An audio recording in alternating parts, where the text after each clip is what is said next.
So today I wanted to give a quick overview of the genetic account so far, and then go into a little bit of what I've been doing lately since the last video. So first on the account, we have Potter Bear, who is a level 140 genetic, and in the future it's going to become a pure brewer. At the moment, it still needs to be skill and stat reset. The reason being is a lot of the new gears would completely change the build.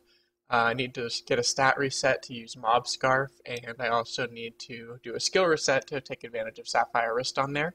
I'm not playing on on her actively, so that will have to wait. Next on the account, we have Genitals, 142 genetic. Also still needs a skill and stat reset. The template that I'll be using for the skills and the stats will be available in the description of this video. Again, not actively playing this character, still waiting for a new world spotlight so that I can level more effectively on her. Next one on here is Scuba's Loot, or is it Scuba Sloot or Scuba's Loot? I don't know. It's level 141. Again, not actively playing it. Same reasons as the other ones. This is more of the high end of the level characters on my account. Next here we have I'm Scuba, the level 150 genetic. Highest level on this account currently. Still waiting for a Nightmare Clock Tower spotlight to come around. And it does have relatively up-to-date stats and skills. Again, you can see what the progression is going to be in the description below. The link in the description won't have anything specific. It'll literally just be the stats that I'm getting without any of the gear filled in since the calculator's out of date. And the skills should be accurate though. Next on the list we have Scoopology. It's a mid-level genetic waiting for the New World spotlight like some of the other ones. Currently soloing it in the mid-TI for a little bit to get some extra Eden merit badges and stuff like that. Not really grinding it super hard for levels though at this point. Then we have Scuba Frog. I need to transfer it to another account. As you can see, it's a paladin, not a genetic. I used it for WoW TE, and it's a full reflect paladin. Super fun character, very, very, very fun. Highly recommend it. Probably one of my favorite characters I've ever played. And next we have Extra Lucky Drop Rate. Waiting for a new world spotlight like the other ones. Hopefully it's a very, very lucky character. And it does have pretty up-to-date stats. It has a little bit higher int than I would have normally gotten, but like only by a couple points.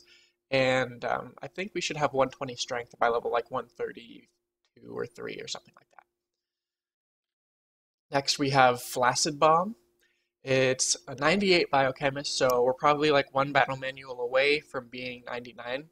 The job level is a little bit behind, so hopefully if we select to gain all job experience from the turn-in, we'll get 70, so that we can go genetic right away and not waste battle manuals. Then we have Dat Acid Bomb. It's level 93. It's probably 1 or 2 battle manuals away from being 99-70. I did a couple of turn-ins where I did all job experience, and that's going pretty well. So it could be 99-70 in one more battle manual. It looks a little bit further behind, but it's not too far behind. Then we have Cash Ragnarok, which I made a video on the other day.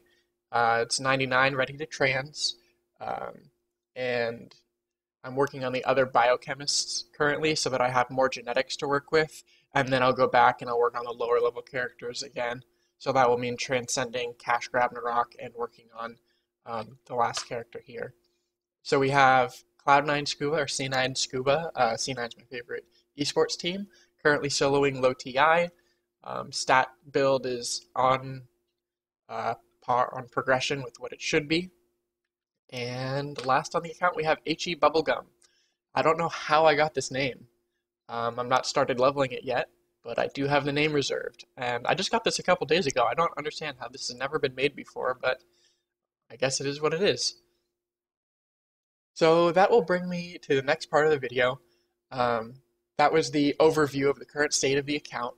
Any progress videos in the future will stand alone, but this will serve as a baseline for what I have done to the account up to this point. and where I started making videos for this account. Since my last video, I leveled C9 Scuba, Flaccid Bomb, and Dat Acid Bomb to level 90 plus Biochemists, and they're all currently soloing low TI.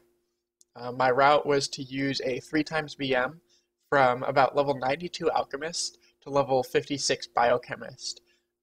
So that included transcending and everything like that. From 56 to 70, I used the second free battle manual that you get to use Maneater Blossoms. And then I continued leveling in Harpies to level 85 as a biochemist. That's about how long that battle manual lasted.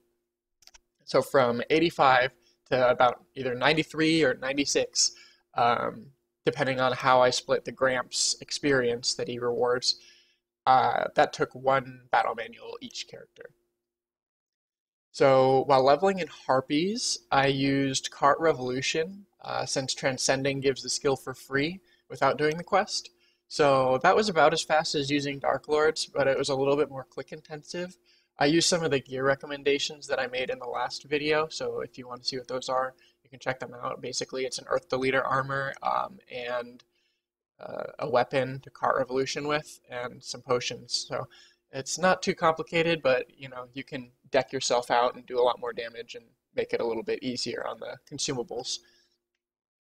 So my standard leveling strategy for a low turn-in is to use my Dark Lord Banging Got boots. I was able to take advantage of the magic attack bonus from Sapphire Wrist. If you don't know, every 2 levels of Aid Condensed Potion that you have, you get 20 magic attack. So you get 100 magic attack each if you have that skill, and all of my genetics and alchemists do.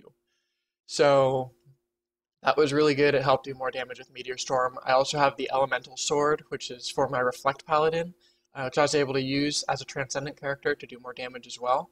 And then I combined that with a Toy Syringe and a Flamel Fallen Angel Wing, and my potting efficiency was like ridiculously high at that point. And for added survivability, I used a Water Armor because Kaphas can use Water Ball. I'm not saying that anybody will be able to do it this way. More than likely, you'll just have to join a party and gain your experience. It'll be a little bit slower. Again, this is not a guide. It's more like you can kind of look at the route and see where you should be leveling, and then do whatever it takes for you to level there.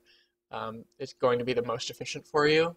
I am just able to solo it because I have specific sets of gears that cater to this leveling style. So that's all for this video. The next time the biochemist should become genetics, and I should begin the next stage of leveling. So thanks again for watching, and keep an eye out for the next video.